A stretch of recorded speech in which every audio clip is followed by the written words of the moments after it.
What's the truth in this riddle? Is love really just this simple? To find my way in this world that never stays.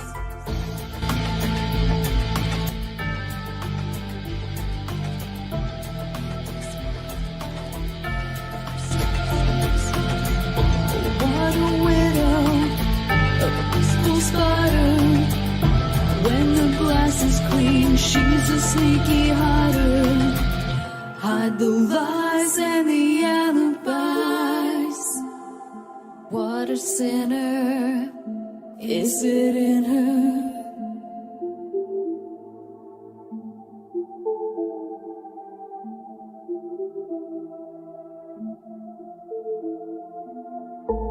Is this real?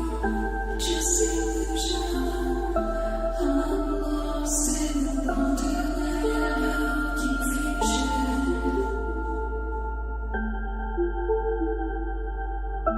I'm lost in the wonderland of confusion. Is this real or just illusion? Manifestation or a dark delusion? Is this real or just illusion? I'm lost in a wonderland of confusion.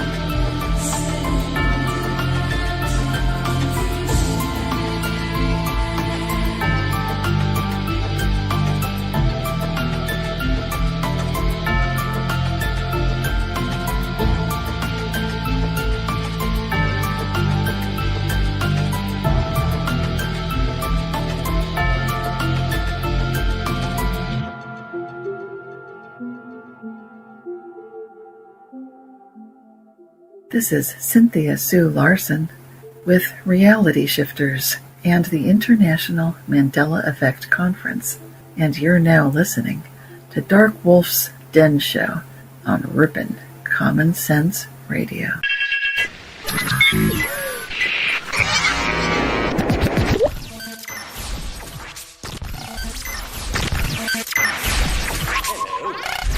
Hello. Introducing Lasers. Hello.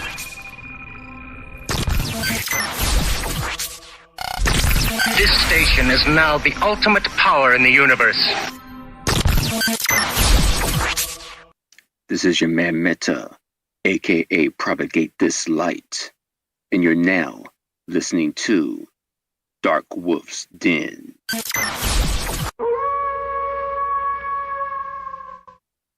Are ghosts real?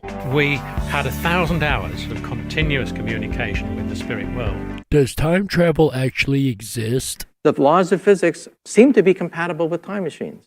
You know, sometimes I wonder about reincarnation. Don't you? A 4-year-old boy in Adelaide, Australia, has told his parents that he used to be Britain's Princess Diana. What would happen if the world found out that aliens were real? I didn't say disclosure would be easy, but what is the alternative? To establish a space force as the 6th branch of the armed forces. We have so many questions and yet so little time, so to have you here, the pleasure is all mine. Coming to you from a secret mountain cave, hidden deep within the Idaho wilderness. This is the DarkWolf's Den Show. Now, here is your host, Jerry Hicks.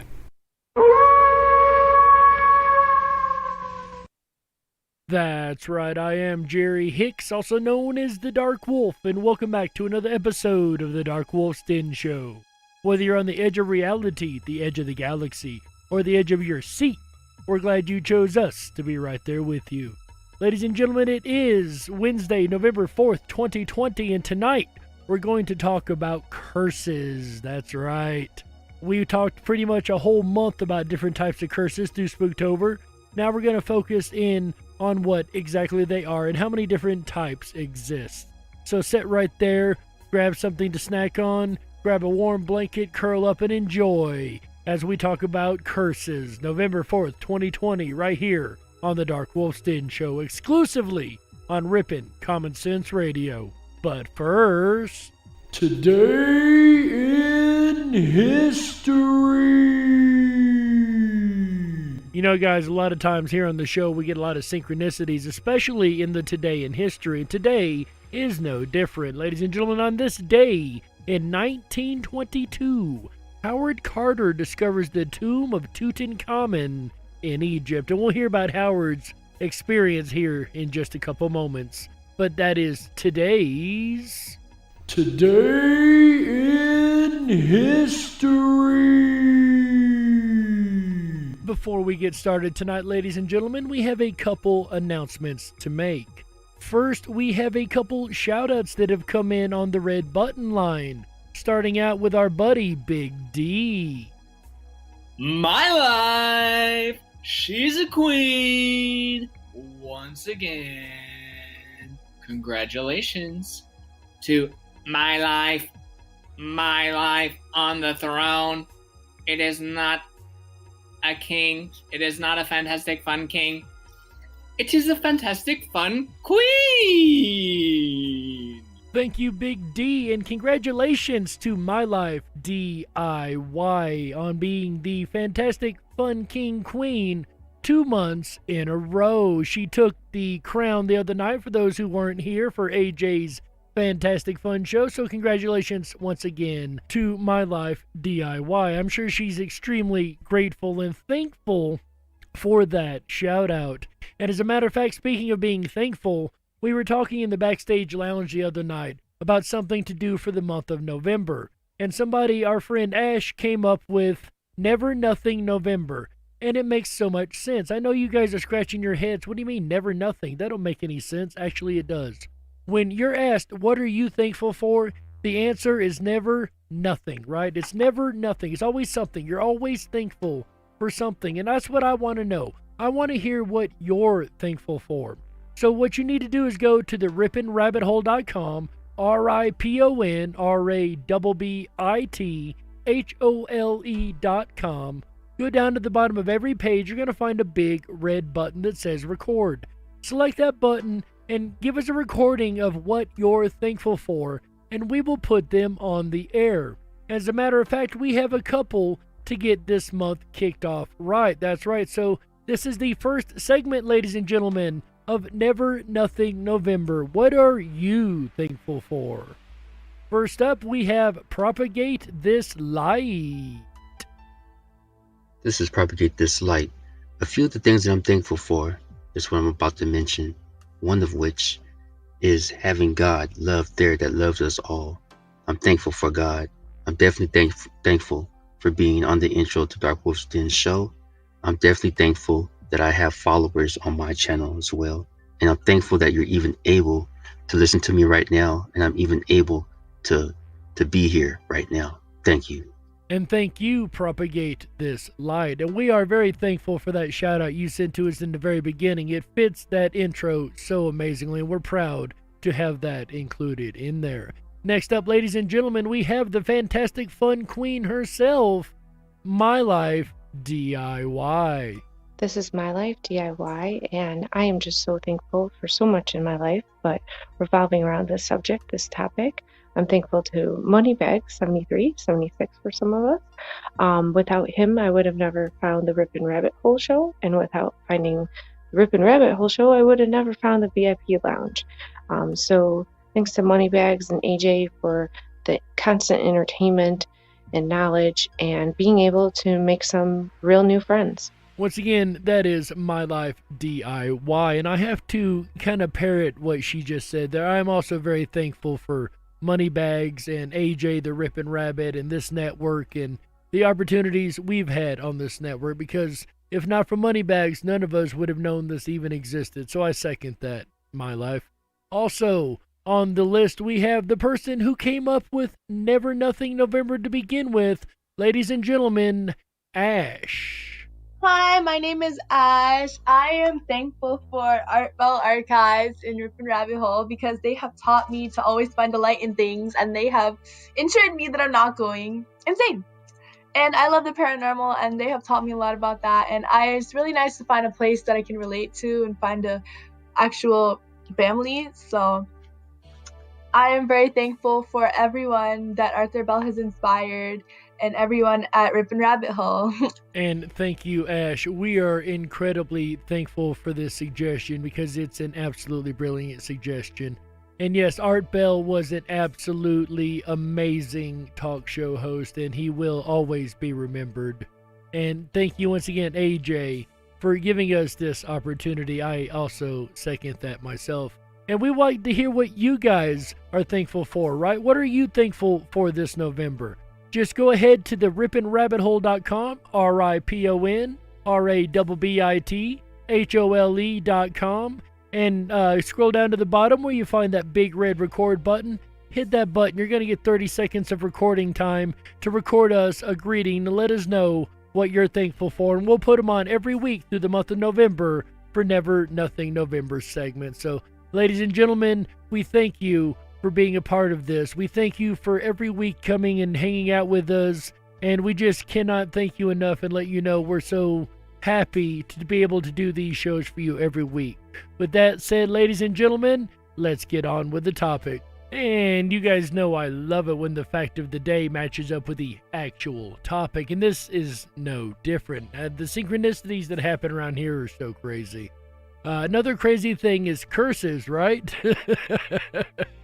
Seriously though, we did almost a month of a study on curses through Spooktober, didn't we?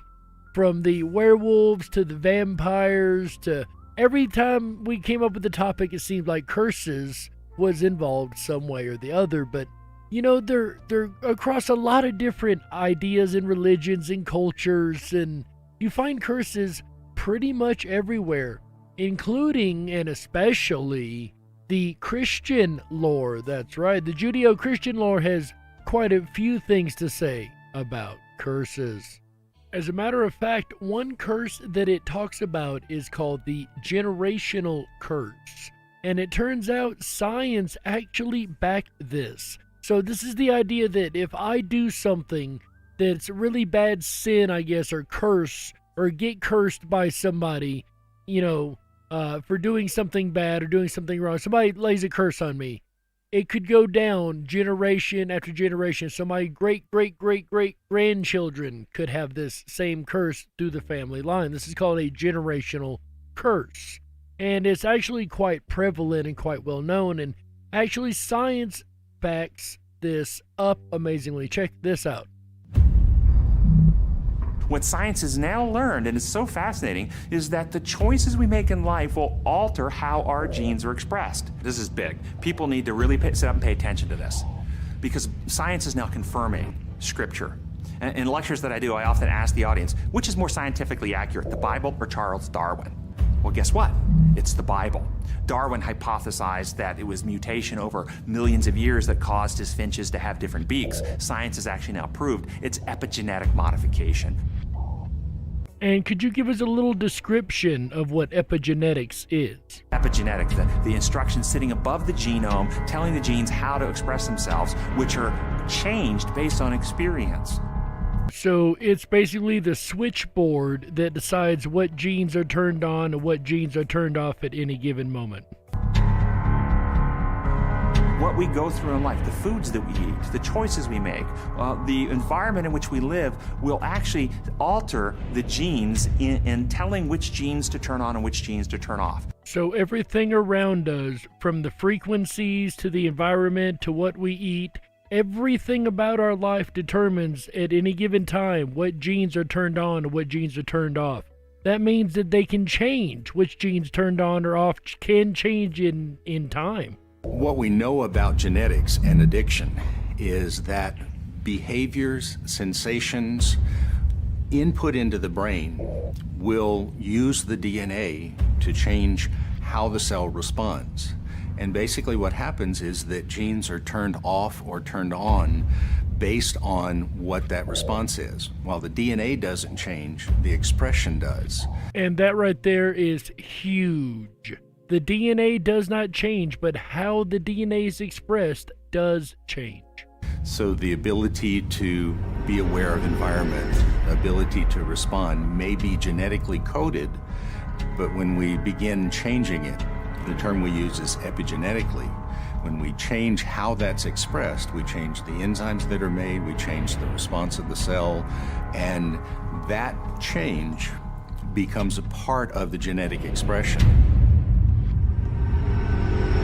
And that's all well and good, but you're probably wondering, how does this connect to curses, and especially the generational curse that we brought up, right? Well, here's exactly how. When we have kids, we not only give the sequence to our kids, we will pass along the instructions 2 and 3 generations down. And so if we become addicted to stuff, we can pass along to our kids gene constellations that make them more vulnerable to addictions. Conversely, if we get victories over stuff, we can actually pass on advantages. Now, this is really intriguing to me because by all rights, I should be a 4th generation drunk, yet me and alcohol don't get along that well, so I'm not really a drinker by any means at all. So that gene is actually displayed differently in me than it has in the previous generations that I have had in my family line. So that is really interesting to me indeed. There's good animal evidence that that change in expression can be transmitted to the offspring. Those enzymes, those mechanisms, those genes that are turned off may also be turned off in the next generation. So we can pass along both positive things in our life and or negative depending on the choices we make in life. And so the Bible is actually more scientifically accurate than Charles Darwin because we do pass down to our children, our grandchildren, our great-grandchildren the experiences that we go through in life based on the epigenetic modifications. They will get not only our genes, but the instructions on how those genes are expressed. Many adolescents will say things like, hey, it's my body, I can do what I want. Only if you're never going to have kids. If you're going to have kids, it's not only your body, it's your kids, your grandkids, and your great-grandkids' body too, so be careful what you do with it. And indeed, wise words. But it really is interesting though, isn't it? Everything you do in your body actually has an impact on the generations that go forward. And that might explain why kids are coming out of the womb now able to operate a cell phone. That still just blows my mind how young they are able to operate these things. But again, that's a whole nother thing. Did you know that Jesus and the Bible actually cursed a fig tree? That's right. This is an interesting story here. Now the next day, as they went out from Bethany, he was hungry. After noticing in the distance a fig tree with leaves, he went to see if he could find any fruit on it. When he came to it, he found nothing but leaves, for it was not the season for figs. And he, in this case, of course, being Jesus. He said to it, "May no one ever eat fruit from you again." And his disciples heard it. Then they came to Jerusalem. Jesus entered the temple area and began to drive out those who were selling and buying in the temple courts. He turned over the tables of money changers and the chairs of those selling doves, and he would not permit anyone to carry merchandise through the temple courts. Then he began to teach them and said, "Is it not written, 'My house will be called a house of prayer for all nations'? But you have turned it into a den of robbers." Honestly, this is one of my favorite scenes from the Bible. The chief priests and the experts in the law heard it, and they considered how they could assassinate him, for they feared him, because the whole crowd was amazed by his teaching. When evening came, Jesus and his disciples went out of the city. In the morning, as they passed by, they saw the fig tree withered from the roots. Peter remembered and said to him, "Rabbi, look! The fig tree you cursed has withered." Jesus said to them, "Have faith in God. I tell you the truth. If someone says to this mountain, 'Be lifted up and thrown into the sea,' and does not doubt in his heart, but believes that what he says will happen, it will be done for him." And I think that's really important when it comes to these curses because it's thought form. If you really truly believe that it's going to happen, if you have faith that it's going to happen, it's going to happen. You can attribute it to whatever entity or deity you would like, but it is going to happen. At least that's the belief. And a lot of these curses might actually work just that way. And as we know, curses aren't just in the Judeo-Christian culture. Oh no, there's many, many cultures around the world that speak about curses. Take, for instance, the African hoodoo that present us with the jinx and crossed conditions, as well as a form of foot track magic, which was used by Ramen Deep, whereby cursed objects are laid in the path of victims and activated when the victim walks over it. So that's kind of scary. Be careful what you step over, right? Never know when you might be stepping into a curse. Another really popular one comes from the Middle East. You guys may have heard this one before. This is from the Middle East and Mediterranean culture and is the source of a lot of belief of curses, and that is the evil eye.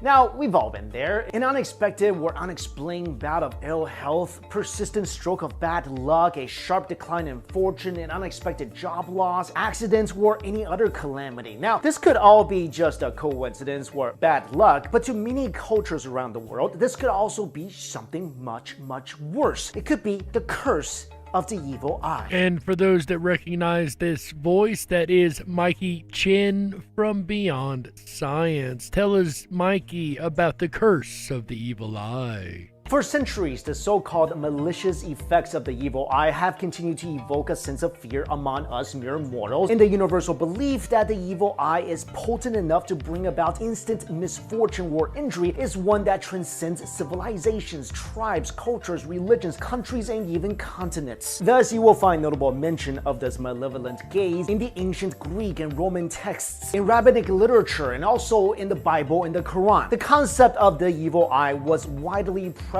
among the early Mediterranean and Asian tribes, deeply embedded in the ancient Egyptian culture, and equally well known during the times of the Roman Empire. Even today, the curse of the eye is as dreaded in Asia, the Middle East, and Africa as it is looked upon with trepidation in the Americas and Europe. Not to forget its long-standing symbolism in almost all major religions of the world, including Judaism, Christianity, Hinduism, Islam, and Buddhism, as well as many secret societies, and some even believe that that is the eye that is portrayed on the back of the dollar bill. So what is the mystery behind the evil eye, and how did it come to exert such a powerful hold on our imagination? So let's dig into a bit about how this all got started. Now, the popular concept of the evil eye, or the dirty look, is an age-old one, with origins in the great civilizations of antiquity. Some believe that the first documented proof of this notion can be traced to the Mesopotamian civilization, which saw the recording of the evil eye on clay tablets in the form of cuneiform inscription. And once again, our old friends, the Mesopotamians, come up.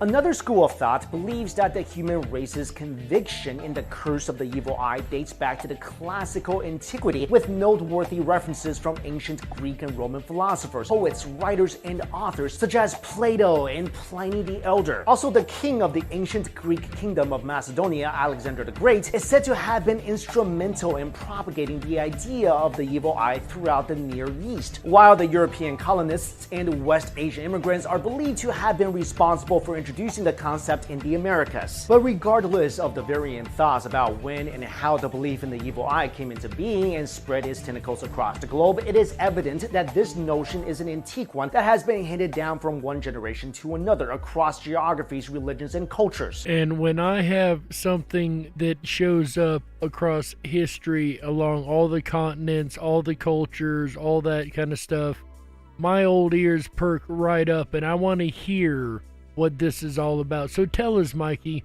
what is the big deal about the evil eye?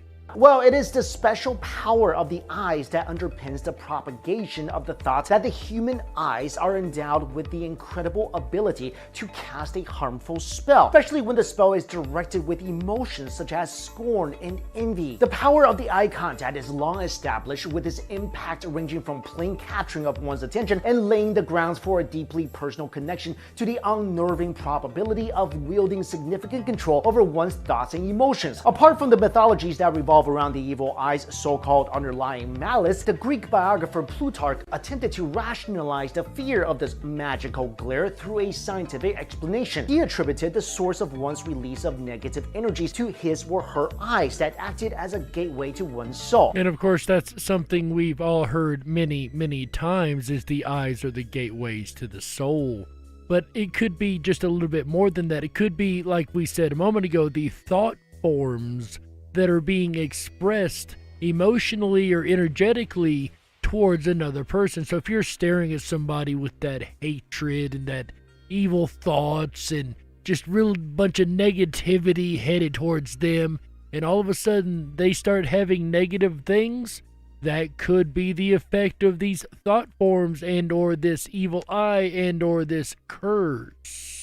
Now, the curse of the evil eye can manifest itself in various forms, such as an injury, illness, an overall decline in one's well-being and prosperity, and even death. Often, the curse is cast when a person is unguarded or unaware, making it difficult for one to take preventive measures to safeguard himself or herself against the malicious intent of the eye. Moreover, the belief of the curse of the eye can also inflict harm on one's loved ones and livestock, makes the evil eye more fearsome for people worldwide. So not only can it affect you, it can affect everything around you, supposedly. There are many stories about how cattle and children died, plants and trees perished, cows failed to produce milk, and more, all because they were subjected to a spiteful glare. Now, there might be a lot of reasons for someone to give someone else the evil eye or the stink eye, but most people believe that the evil eye is cast by somebody when they are jealous or envious. For example, one's enviable success, wealth, happiness, and beauty can quickly become the cause of envy for others, at times to such an extent that it invites a maliciously intended stare or gaze, capable of ruining all the prosperity and good fortune of the target. That's exactly why I didn't tell but like 3 people when I moved across the country,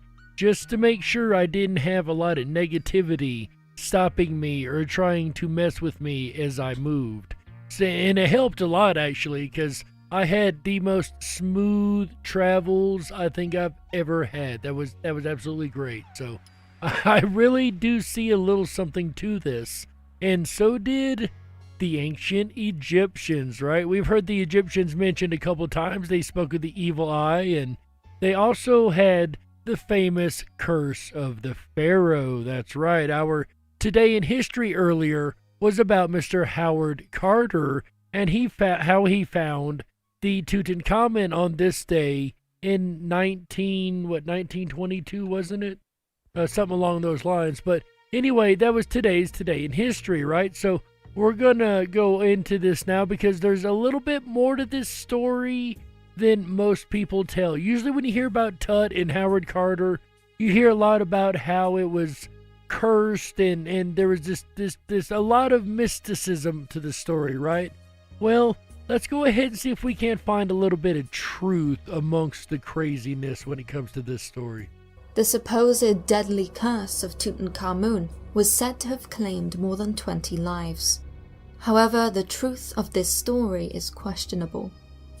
In the decades which have followed, many have highlighted the resentment of newspapers at the time, who felt snubbed that Howard Carter had sold exclusive media rights regarding the discovery of Tutankhamun to the Times of London.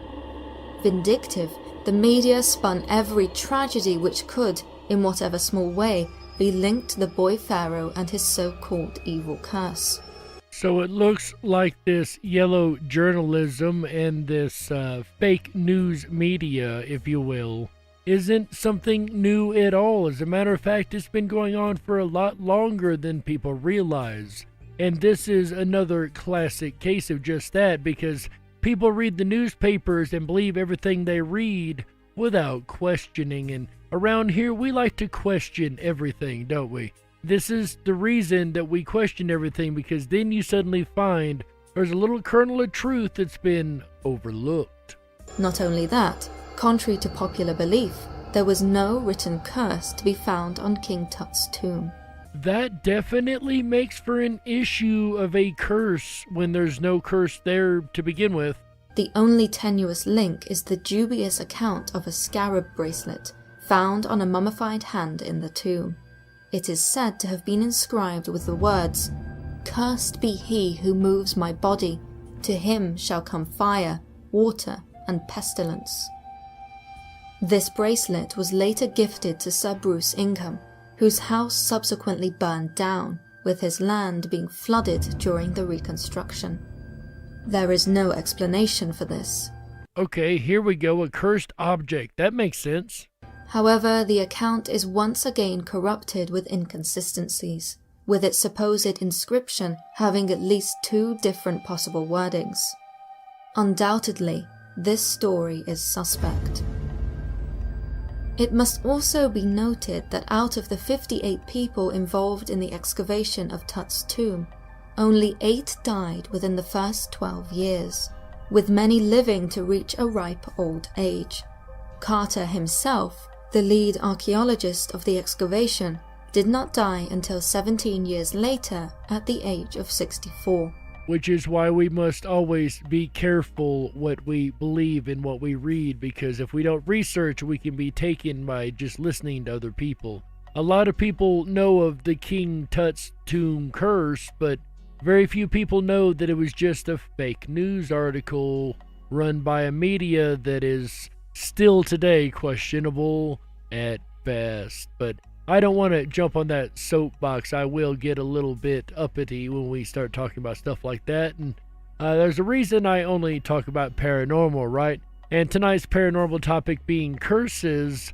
There's one more story about an Egyptian curse that you guys might actually be interested in, because this one hasn't been debunked. William John Warner, also known as Count Louis Amon, was an eccentric Irish astrologer and occult figure of the early 20th century.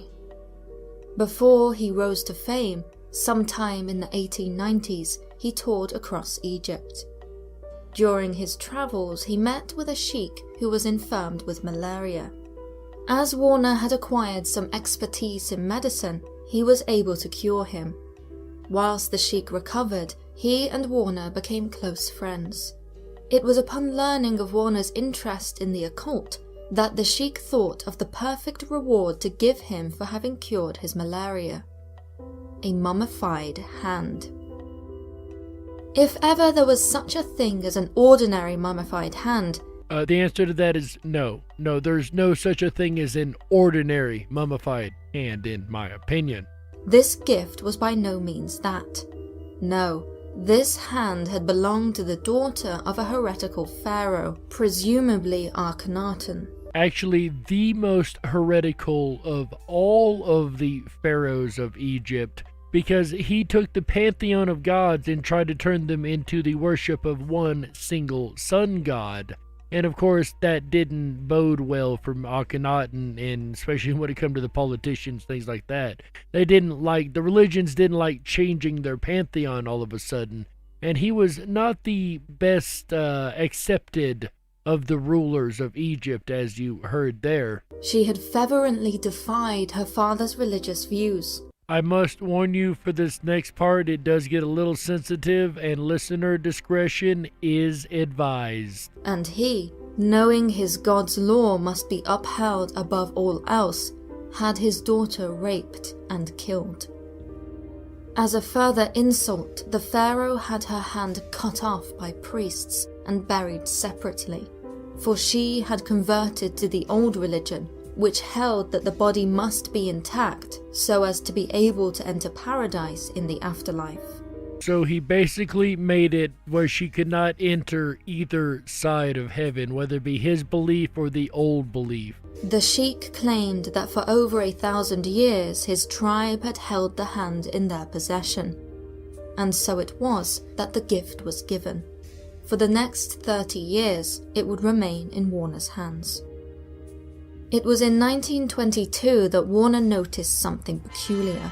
The mummified hand was softening, with what seemed to be fresh blood running through new veins.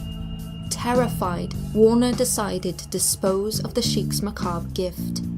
He determined that, on All Hallows' Eve, the night when the veil between the world of the living and the dead was at its thinnest, he would burn the pharaoh's daughter's hand. With the mummified hand engulfed in the heat of the fire, Warner read from the Egyptian Book of the Dead. It was then that a great wind rushed through the house and opened the door to his study. Emerging from the darkness was the ghostly figure of an Egyptian princess dressed in royal finery. She walked towards the fire and extended out her stump of an arm. She had no hand, just the pitiful remnants of a wrist. Taking these remnants, she cast them into the fire to burn alongside her hand. Then the spectre vanished, and so did the hand. That story gives me the creeps and the chills every single time I hear it. And thank you to the Paranormal Scholar once again. We use her work over here quite a bit, and we really appreciate it. She does a really great job. So if you guys have a chance, I definitely suggest to go check that out. That is just a personal shout out from me to them. Ladies and gentlemen, we've got to go ahead and take a network break right here. So we will be right back with the second half of the DarkWolf's Den Show, where we're going to talk about a lot more curses, including cursed objects, right after these messages. Don't you touch that dial. We gotta stoke the fires and run off the men in black. Don't touch that dial. We'll be right back. Sex in the city? Nope. Interview with a vampire? Nope. If you build it, they will come? Febreze? Tweeze in the middle? Wrong again. Depends. Nope. Welcome to the Twilight Zone, my friends. A phenomenon known as the Mandela effect. You may have heard of it. You may want to not neglect unbecoming, awake, and spiritually inclined. So sit back, relax, while I blow your mind. Take the thumb off the cell, stop following the sheep. Down the rabbit hole we go. Are you ready for that leap? The Zapruder film, #JFK. I looked at the footage and I said, what the hey? How come there are 6 people in that dang car? Stretch limo, for me, this was all too bizarre. A glass behind the driver, no way, Jose. I remember before the car, my mind was in total disarray. Trying to make sense of what I was seeing, what I was witnessing. Didn't connect with my inner being. A second woman in the car for me was only the first lady. Do you smell what the rock is cooking? All this seemed kinda shady. Berenstein Bears. Nope. Shazam? Sinbad? Not in this reality. Good lord. An awakening. Was it all a revelation? The naysayers and skeptics call it confabulation. They say we misremembered and call us bat crazy. Did you smoke a doobie? Maybe that's why it's a little bit hazy. Unless you experience it, you'll never know. But enough of that. On with this Mandela effect flow. Mandela effect in the house. What in the world happened to Ed McMahon? In this reality, Publishers Clearinghouse was not a fan. Never the spokesperson, but we remember it clear as day. McMahon holding that check while the winner yelled out, yay! American Family Publishers, never heard of them until now. This Mandela effect has me raising the people's eyebrow.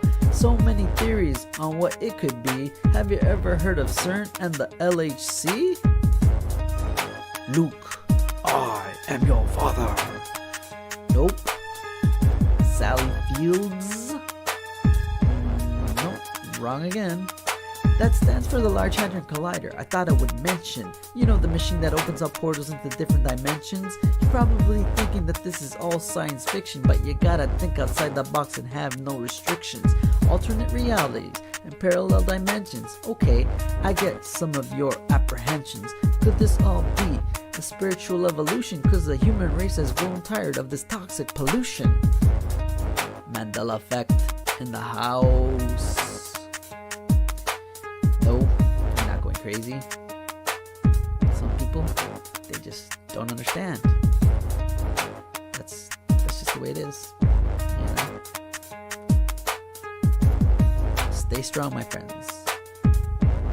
That's just the way it is. Dolly has no braces? Are you serious? Good lord.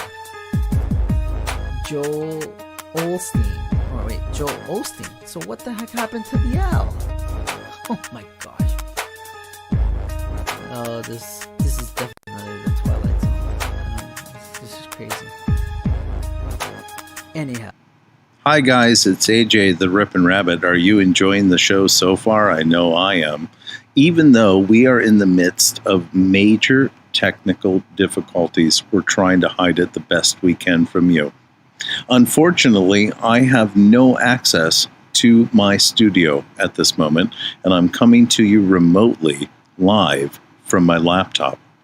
Unfortunately, there has been a default downfall of our main system tonight, and I am working the best that I can to get it resolved and get us back in the way that we traditionally are. Unfortunately, it's not going to happen tonight. So therefore, we're not going to hear any music behind my voice, and you're just going to hear me talk playing into a cheap $2 microphone that allows me to transmit my voice to you. So I apologize for our lack in production value, but I assure you we will correct the issue as quickly as possible and return back now to Jerry Hicks and the DarkWolf's Den Show. Tossing it back to you, Jerry, live here on Rippin' Common Sense Radio, the Rippin' Rabbit Hole. If you were meant to be controlled, you would have come with a remote, but you didn't. And that's why you listen to the DarkWolf's Den Show. Now, here is your host, Jerry Hicks. That's right, I am Jerry Hicks, also known as the Dark Wolf, and welcome back to the second half of the DarkWolf's Den Show. Whether you're on the edge of reality, the edge of the galaxy, the edge of your seat, or anywhere in between, we're glad you chose us to be right there with you. Ladies and gentlemen, tonight we are talking about curses. That's right. We went over quite a few curses in the first half. Some popular ones got a little bit debunked there, didn't they? We got a lot more information to go in the second half. We're going to talk a lot of this half about cursed objects. That's going to be our main focus this half. And through history, there's been a lot of strange stories of cursed objects and cursed tombs and things of that nature. And though the Tutankhamun one we found out wasn't as cursed as we normally hear it to be, there is a story of one that very well may be a lot more cursed. As a matter of fact, this one may have had a large impact on the entire world. Tamerlane's tomb. Whomsoever opens my tomb shall unleash an invader more terrible than I. Thus read the inscription on the tomb of Tamerlane, a 14th century emperor who killed an estimated 5% of the world's population. So that would have to be a pretty bad invader to take out more than 5% of the world's population.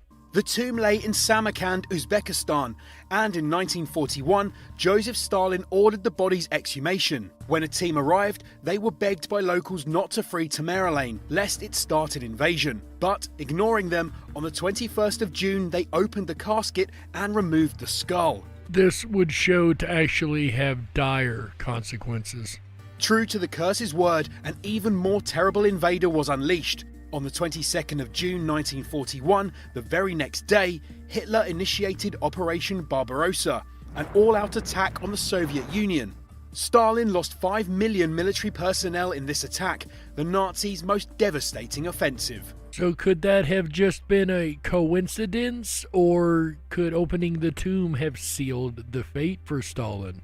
The Lydian Hoard. A treasure trove of 363 gold and silver artifacts lay undisturbed in the tomb of ancient Lydian royalty for 2,500 years in Asia Minor.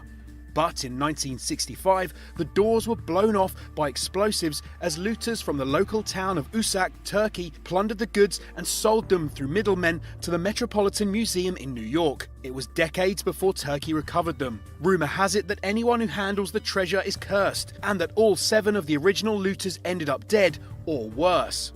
Supposedly, one was paralyzed, another went mad, another's sons all died in gruesome circumstances involving slit throats and car crashes, and another committed suicide.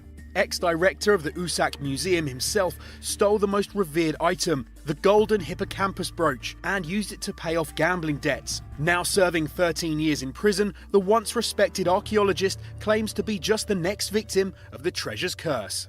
Kind of reminds you of that Pirates of the Caribbean movie, right?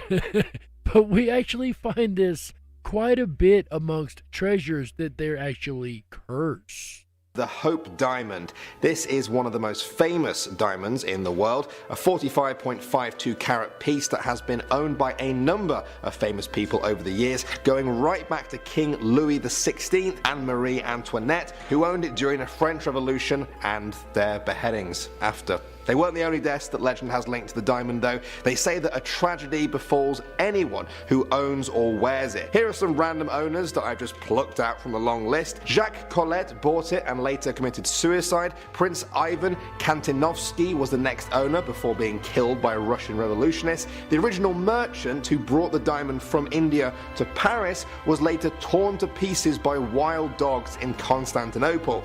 This list of gore, misery and death just goes on and on. The last person to privately own the diamond was a woman called Evelyn McLean. She had her daughter die of an overdose and her son died in a car crash. Of course, these could all be just random tragic events. Some even say the stories were fabricated to add to the mystique of the diamond. But either way, the blood diamond now sits behind glass at the Smithsonian Museum. I guess in this case, diamonds were not a girl's best friend. That is definitely one diamond. I don't care how much it's worth. I would not own it. It's not worth risking my life if the curse is true, right? And there's another curse that could be risking your life just for having a seat. That's right. There's one guy who loved his chair so much that he wanted to make sure nobody would ever sit in it again.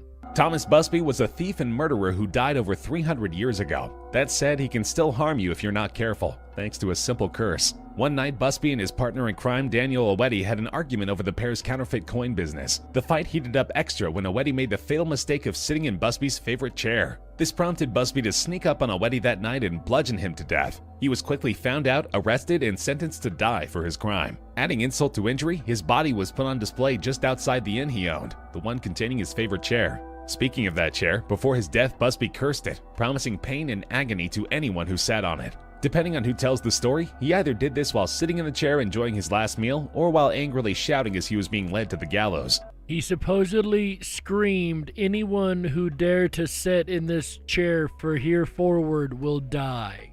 Either way, he was deadly serious, as some estimates place the number of people to have sat in Busby's chair and died shortly after at over 60. They range from World War II soldiers who dared sit in the chair only to die in their next mission, to a woman who brushed against the chair and developed a brain tumor. Even the bar's owner throwing the chair into the basement after decades of death didn't stop the chaos. A delivery man went down there and decided the chair looked comfortable enough to sit in. On his way back from the delivery, he lost control of his van, crashed, and died. So finally, in 1978, the bar owner donated the chair to the Thirst Museum. Even still, the chair is so inviting to those who wish to tempt fate, the curator has to hang it from the ceiling to keep people from sitting on it. And hung from the ceiling nonetheless, just to ensure nobody can sit in it. And I gotta say, I don't know if I would take that chance, right? Sitting in a chair that may kill me. I don't know. I don't know if it'd do it or not, but I don't want to test the issue, right? There's another object, really famous cursed object you guys might have heard of. Our next case file includes something worse than a seat, but a whole car. That's right. A car that was so cursed that even when it was broken down into smaller pieces, those pieces even managed to cause a lot of damage. Check this case file out. The most cursed of vehicles isn't a flaming demon motorcycle, but rather an innocent Porsche Spyder. Its first owner, actor James Dean, was also its first victim. On September 23, 1955, he showed off his bastard to fellow actor Alec Guinness, who immediately had a bad feeling about this. He told Dean, "If you get in that car, you'll be found dead in it by this time next week." And for those that don't know, Guinness is also the person that played Obi-Wan Kenobi. That's right. So if Obi-Wan Kenobi tells me to be careful, I am definitely going to heed that warning just a little bit more than from anyone else, right? He soon learned just how spot on he could be, as a mere 7 days later, Dean crashed his car and died almost instantly. Killing a beloved actor would have tainted Little Bastard's reputation enough, but this car wasn't done. George Barris, the guy who customized the car for Dean, slipped off the Bastard's trailer and landed badly on a poor mechanic, shattering his leg. But this was only the beginning. Barris then stripped the car for parts, selling some to men named Troy McHenry and William Eskrid. This also is not going to end well. The two used the Bastard's parts to finish their vehicles and then race them. This was a bad idea, as McHenry crashed into a tree and died, while Eskrid's car rolled over after locking up, severely injuring him. Surely that's it, right? That's plenty of people who have already been maimed or killed in this. Surely that's all, right? Another driver who bought 2 of Bastard's tires was forced off the road when both tires burst at the same time. And I can tell you, for both tires to burst at the exact same time is highly unlikely and highly improbable in any normal circumstance. Then there's the story of 2 thieves who attempted to steal pieces of the Bastard from under Barris's nose. This too was a terrible idea, as both were injured in the bungled burglary. One thief in particular tore his arm up trying to steal the steering wheel. Not that I condone theft, but those guys paid a little higher price than usual for that particular theft, didn't they? The Bastard kept terrorizing after being donated to the California Highway Patrol. The garage the CHP placed the car in caught on fire, with the car itself sustaining no damage. Is it just me, or is this sounding a lot like that car out of that Stephen King novel, right? Then, while on display at a school, the car fell and broke a child's hip. Finally, after the car kept rolling off of transport trucks, in one case crushing the truck driver, the CHP apparently did what George Barris should have done years ago. They destroyed the car and made it disappear. That's funny. It said the car continually rolled off of transport trucks. That, again, is not normal, right? And we keep hearing these stories over and over about these different objects that end up hurting or killing their owners, these cursed objects. And it makes you wonder, after you hear so many of these, if there really is something to this, right? The Koh-i-Noor diamond. Just like the blood diamond we talked about earlier, this is a very expensive, very famous diamond that has been blamed for a number of deaths over the years. They say there's records of this diamond going back 5,000 years in the Middle East. The curse was first mentioned in 1306 though. The 105 carat diamond came with a Hindu text that read, "He who owns this diamond will own the world, but will also know all its misfortunes. Only God or a woman can wear it with impunity." So, there you go. For any of you females watching, the curse won't affect you. There are a lot of misfortunes in this world, and to experience all of them would be mind-blowingly awful. It was stolen by the British in the 1800s. Queen Victoria had it cut up into small diamonds, some of which can be seen in the coronation crown of the Queen Mother.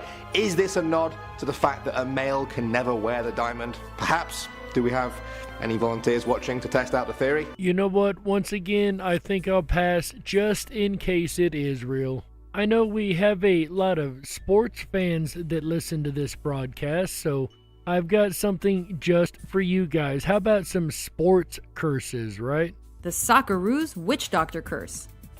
To ensure they won against Rhodesia in the 1970 Mexico World Cup qualifiers, the Australian National Association football team hired a witch doctor to hex the competition. I'm not sure if that's actually considered cheating or not, but that is a heck of a length to go to ensure you're going to win a game, right?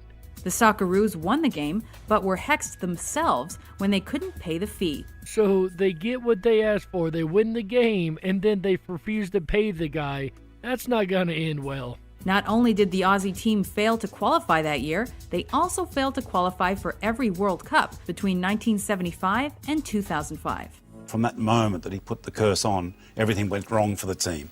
We took 38 hours to get to Tel Aviv. That's the witch doctor. We played 21 hours later without 3 of our best players who all were suddenly sick. That's the witch doctor. Moral of the story, never cheat a witch doctor. He will curse you. The Curse of Marty McSorley. During 1993's Stanley Cup Finals, LA King Marty McSorley was sent to the penalty box for an illegally curved stick, which helped the Montreal Canadiens win the game and eventually that year's Stanley Cup. However, some believe Habs coach Jacques Demers had the King's sticks secretly checked out, which would have been pretty unsportsmanlike. True or not, Montreal hasn't won a cup since, and neither has any other Canadian team. Wow, I don't know what the turnout was this year who ended up taking the cup, because I'll be honest with you, I don't follow sports, but if there has been a change, guys, I know there's some of you out there in the chat that watch, let me know there. The Madden Curse. Now, this here's a curse that, whether you're into sports or not, you may find it quite intriguing. Electronic Arts had a hit on their hands with Madden NFL. In fact, it's their best-selling sports video game series. But in 1999, the company dropped Madden from the cover of their game in favor of a current star from the league. This would actually prove to have dire consequences for those players. Ever since, people have been associating the setbacks, injuries, and other bad luck the cover boys experienced with their appearance on the game. Wouldn't that be like the worst award to win ever, right? If you get featured on the cover of this game, your season's pretty much ruined, right? I would not want to win that award of being featured on that cover. The Curse of the Colonel. This is one that I actually just recently heard about, so I'm really happy that it's actually in this. Nobody does chicken like KFC, and nobody can put a curse on you quite like Colonel Sanders. While celebrating the Hanshin Tigers' 1985 win of the Japan Championship Series, fans of the baseball team allegedly dumped a statue of the KFC founder into the river. The Tigers then placed last in the league 10 times between that fateful year and 2003. This goes to show you don't mess with the Colonel. But what do you guys think? Do you think curses are real? Do you think there are objects out there that we had better not mess with? Do you think there are tombs that we'd better not enter? Do you think there are curses that could make us into werewolves, into vampires, into all these different cursed creatures? Or is it all just imagination and in our heads, and it's just all coincidence? The bad things just happen. In the end, ladies and gentlemen, you be the judge. We got to close it out. That's right, that's it for this episode of the DarkWolf's Den Show for Wednesday, November 4th, 2020. We really appreciate everybody being here, whether you're on the edge of reality, the edge of the galaxy, or the edge of your seat. We appreciate you choosing us to be right there with you.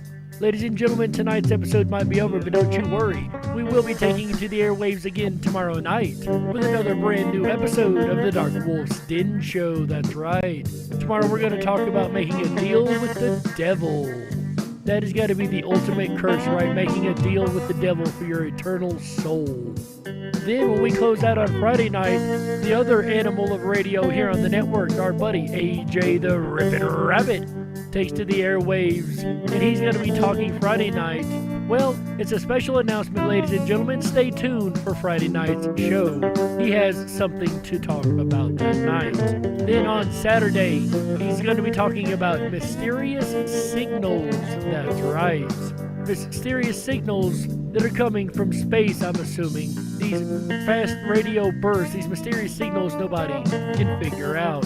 Then on Sunday, he's going to discuss delusion. That's right. Are you deluded? Do you know somebody who has delusions? They might want to listen to this show. And that, ladies and gentlemen, is going to close out the weekend here on Rippin' Common Sense Radio. That's right. But the weekend never really ends, right? Over at the rippinrabbithole.com, you can always pretend it's the weekend when we're not on. Over at rippinrabbithole.com, you can find all of our archived episodes. So if you've missed an episode, definitely go back over there and check those out. You're also going to find my favorite hangout, the 24/7 VIP Backstage Lounge. That's right. You go over to the 24/7 Backstage Lounge on the rippinrabbithole.com. Scroll about halfway down that page, you're going to find the VIP entrance. That's right. Hook up your camera and microphone, hit the OK button, and you can turn those off just as soon as you get in there and hang out with us in the text. That's right. That's where I'm going to go just a couple minutes after this show is over. That's right. Also, while you're over there, make sure you check out our groups page called the Rabbit's Hole. That's right. Over there, you're going to find the DarkWolf's Den Show Topics and Suggestions group. You're going to find AJ the Rippin' Rabbit's Rabbit Hole group. You're going to find Juanito 1975's Lucid Dreaming group, and so very much more. So I would suggest going over there. I like hanging out over there a lot, and you know, it's always a fun time. Ladies and gentlemen, with that said, my name is Jerry Hicks, and on behalf of Walt House, Chick Mandela Effect, Michael Musco, AJ the Rippin' Rabbit, and everybody at Rippin' Common Sense Radio, we thank you for being here. And remember, until tomorrow night, ladies and gentlemen, stay awake, but dare to dream. How? Yeah.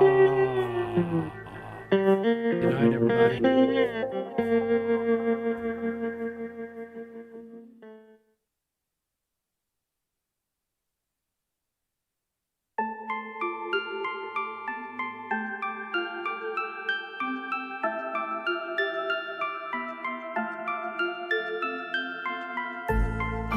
Lost and into the dark. Some things are better left unknown. And I'll never find you here, 'cause no one's ever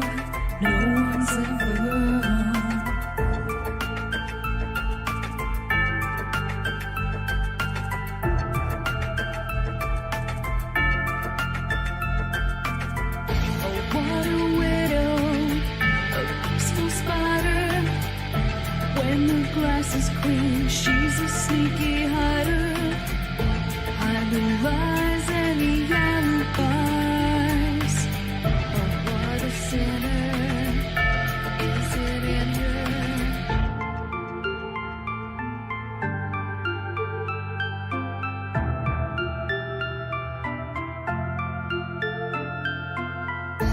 What's the truth in this riddle? Is love really just this simple? I can't seem to find my way in this world that never stays.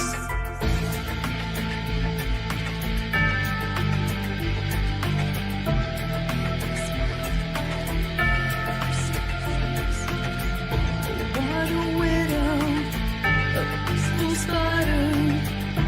When the glass is clean, she's a sneaky hider. Hide the lies and the alibis. What a sinner, is it in her?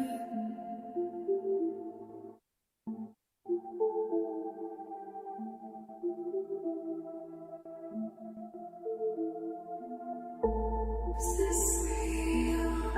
Just illusion? I'm lost in the wonderland of confusion.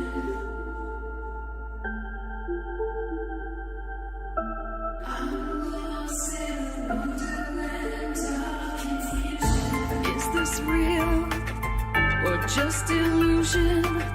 Manifestation or a dark delusion? Is this real or just illusion? I'm lost in a